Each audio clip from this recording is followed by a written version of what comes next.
We've been talking about church finances. In our first video, we discussed designated giving. In a second video, we focused on general budget giving. In today's video, we want to talk about how we cultivate a habit of giving in the first place. Now, for many in our congregation, we grew up giving. It was just a habit that was perhaps instilled in us by our parents.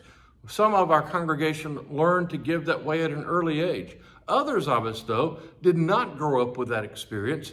Perhaps we went through difficult times in our early life where there was no disposable income. Perhaps there have been times we felt like we couldn't give, even if we wanted to. So I just wanted to offer one simple tip for how we might consider growing our giving forward, especially those who are still trying to develop the habit of giving in the first place, who want to, for the first time, become regular givers in the life of the church. I offer you one simple example. Last night, on a whim, Melissa and I decided to go out to eat. We hadn't planned on it ahead of time. She just called in the afternoon and said, "Hey, how about grabbing Mexican out?" And I said, "Sounds great." So without much thought, without really even checking the balance in the bank account, we just decided to go out and have a bite of dinner. A lot of our congregation can do the same thing. We ate our meal. At the end of the night, we'd spent $40 on a meal that we didn't know we were going to spend yesterday morning.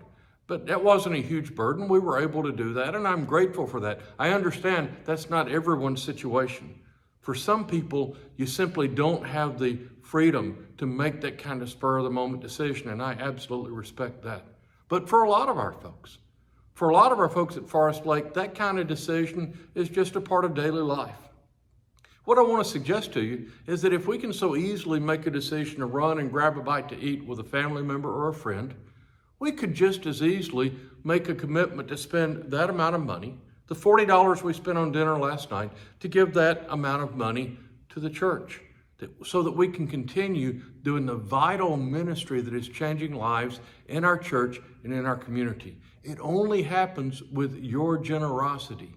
And if you're trying to figure out how to become more generous, then just giving up what you would spend on one meal, on one pizza a week, would make a tremendous difference in the kingdom work that Forest Lake is doing.